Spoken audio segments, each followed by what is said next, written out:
एअरपोर्टला चिमणी कसं आहे आठवते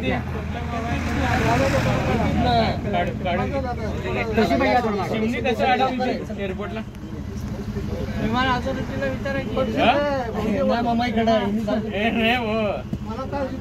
काढा ती मला म्हणत येते हो आजबे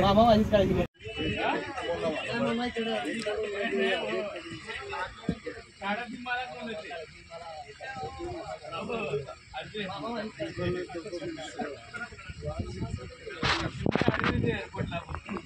चला राईट चाचा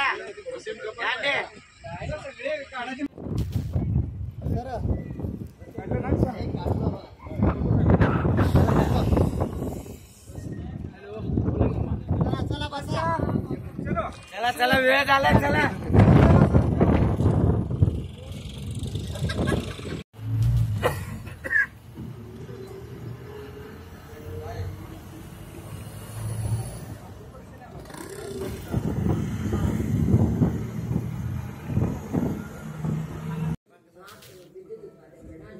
विद्युत वितरण प्रणाली और फ्लू गैस एवं राख प्रणाली। कोयला प्रणाली कोयला खदानों से कोयला भारतीय रेलवे के माध्यम से सोलापुर पावर स्टेशन तक पहुंचाया जाता है। रेलवे वैगनों से कोयले को वैगन टिप्लरों की मदद से एक एक करके खाली कर दिया जाता है।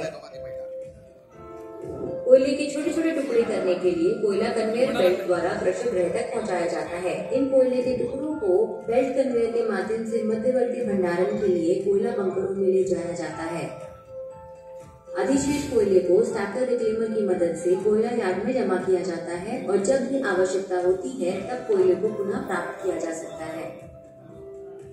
जल प्रणाली भीमा नदी पर स्थित उज्जनी बांध से पानी को 117 किलोमीटर लंबी पाइपलाइनों के माध्यम से संयंत्र तक पहुंचाया जाता है। पानी को 2 जलाशयों में संग्रहित किया जाता है जिनकी कुल क्षमता लगभग 7.4 लाख घन मीटर है। जलाशय के पानी का उपयोग विभिन्न प्रयोजनों के लिए शुद्ध पानी तथा डीमिनरलाइज पानी के उत्पादन के लिए किया जाता है। पानी को ग्रेट फिल्टर, सक्रिय कार्बन फिल्टर एवं विभिन्न रसायनों से गुजारने के बाद सभी आयनों से मुक्त डीमिनरलाइज पानी का उत्पादन होता है जिसे बॉयलर में उपयोग करते हैं। भाप एवं विद्युत उत्पादन प्रणाली बंकरों से कोयले को कोयला मिल में बारीक चूर्ण बनाने के लिए भेजा जाता है। बारीक कोयले को भट्टी में पहुंचाया जाता है। कोयला जलाने से निकलने वाली ऊष्मा पानी को बॉयलर में उच्च दबाव और उच्च तापमान वाली भाप में परिवर्तित कर देती है। यह उच्च दबाव और उच्च तापमान की भाप जनरेटर के साथ जुड़ी हुई टरबाइन में भेजी जाती है। इन टरबाइनों में भाप में संग्रहित उष्ण ऊर्जा यांत्रिक ऊर्जा में परिवर्तित होती है और अंत में जनरेटर यांत्रिक ऊर्जा को विद्युत ऊर्जा में परिवर्तित कर देता है। टरबाइनों में भाप के विस्तार के बाद भाप को कंडेंसर में संग्रहित किया जाता है। इस भाप से बने पानी को वापस डी एरिएटर के माध्यम से वापस बॉयलर में पंप किया जाता है। कंडेंसर से निकलने वाला गर्म ठंडा पानी कूलिंग टावर में नालिकाओं द्वारा बूंदों के रूप में छिड़काव करके वापस ठंडा किया जाता है।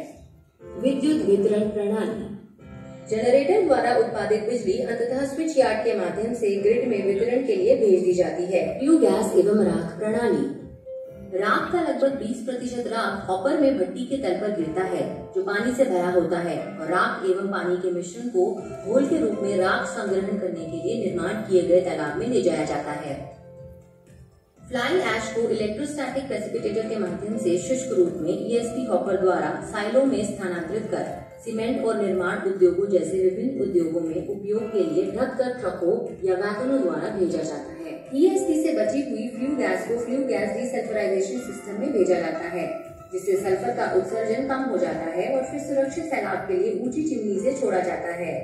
फ्लू गैस डीसल्फराइजेशन का बाय प्रोडक्ट जिप्सम है जिसका इस्तेमाल फर्टिलाइजर, जिप्सम ब्लॉक आदि के लिए किया जाता है। NTPC का मंत्र है गो ग्रीन। NTPC ऐसी नीति का पालन करता है जिसमें नई प्रौद्योगिकी की परिकल्पना होती है और संसाधनों का कुशल उपयोग होने के साथ साथ पर्यावरण का ध्यान रखा जाता है। NTPC सोलापुर इस तरह पर आधारित NTPC super thermal power plant mathematics की सर ग्रीन हाइड्रोजन का फिलहाल स्टेटस क्या है? सर ग्रीन हाइड्रोजन प्रोजेक्ट का भी फिलहाल क्या स्टेटस है और कितने प्रमाण पर वो ग्रीन हाइड्रोजन प्रोजेक्ट चल रहा है? ग्रीन हाइड्रोजन जो है एक्चुअली जब हम हाइड्रोजन जो है एक फ्यूल है, जब हम उस फ्यूल को हाइड्रोजन को हम रिन्यूएबल सोर्सेज से बनाते हैं, चाहे वो सोलर हो चाहे विंड पावर हो, तब इसका नाम ग्रीन हाइड्रोजन रहता है। ग्रीन हाइड्रोजन जो है अभी जो है एक्सपेरिमेंटल बेसिस पे डिफरेंट जगह फ्यूल की तरह यूज हो रहा है। जो हमारी कावास की परियोजना है उसमें जो टाउनशिप है उसमें ग्रीन हाइड्रोजन को हमने उसमें ईंधन के रूप में यूज़ किया है एक सर्टेन परसेंटेज के हिसाब से। तो धीरे धीरे जैसे जैसे ग्रीन हाइड्रोजन का प्रोडक्शन बढ़ेगा आने वाले टाइम में ये एक मेन फ्यूल रहेगा। इस पे गवर्नमेंट ऑफ इंडिया का भी बहुत एक एम्फेसिस एक मिशन है और सिमिलरली एनटीपीसी का मिशन है, जिसमें कि हम लोग ग्रीन हाइड्रोजन से रिलेटेड जितने भी मैन्युफैक्चरर हैं, जितने भी उसके इक्विपमेंट मैन्युफैक्चरर हैं, एक पॉलिसी मैटर है, उन सब चीज़ों में हम लोग। सर ग्रीन हाइड्रोजन का फिलहाल प्रोडक्शन स्टेटस क्या है? प्रोडक्शन स्टेटस जो कंट्री वाइड है वो थोड़ा सा मुझे चेक करना पड़ेगा, कंट्री वाइड कितना है वो डिफिकल्ट होगा मेरे लिए ऑफ हैंड कहना। पर लेकिन मैं एक कह सकता हूँ कि आने वाले टाइम में जैसे एक नेचुरल गैस रहती है उसी तरह ग्रीन हाइड्रोजन पे भी वर्ल्ड वाइड काम हो रहा है और इंडिया भी उसमें सबसे आगे कंट्रीज में माना जा रहा है।